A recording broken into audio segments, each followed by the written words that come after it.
Bonjour à tous et à toutes, chers adhérents de BHC. Comment être roi dans sa propre vie?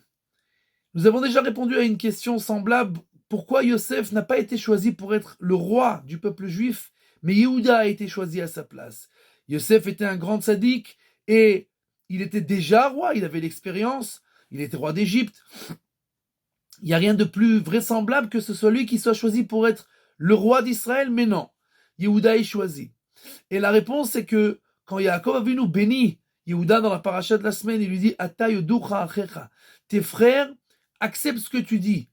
C'est-à-dire que Yaakov nous rappelle en fait l'histoire de la vente de Yosef.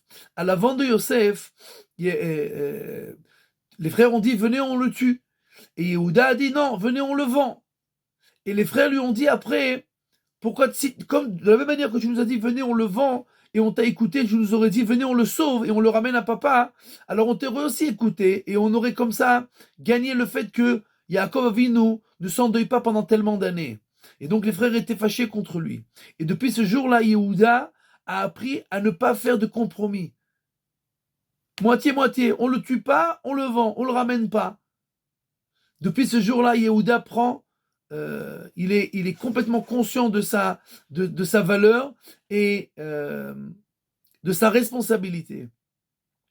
Et c'est pour ça qu'après qu'il y a l'histoire avec Tamar, sa bru, sa belle-fille, d'accord, qu'il va et qu'il croit qu'elle est une prostituée et qu'il va avec elle, et il est le Gdolador, il est un des plus grands rabbinim de l'époque, et il n'a pas honte, il prend la responsabilité. Tzadka mimeni, c'est elle qui a raison, c'est moi qui ai fauté, c'est moi qui ai mal agi dans cette histoire-là. Après, de la même manière, quand il veut descendre en Égypte de nouveau pour amener de la nourriture, il dit à son père, Anochi Hervenu, donne-moi Binyamin, je suis responsable. Si je ne te le ramène pas, je perdrai mon Olam Hazé et mon Olam Haba. Sa descendance, David Amelech, avec l'histoire de Bethsabée, d'accord, quand le prophète vient et lui dit tu as fait ça et ça, la parabole bien connue, il lui dit tout de suite j'accepte, j'ai fauté. Et tout de suite Dieu lui dit j'ai pardonné ta faute. C'est-à-dire que nous, et à l'encontre de cela, Shaoul, le descendant de la famille de Yosef, d'accord, quand il n'a pas décimé Amalek et que le prophète vient et lui dit pourquoi tu n'as pas fait ça, il commence les excuses. C'est le peuple, on voulait faire des sacrifices, et on a eu pitié, etc., etc.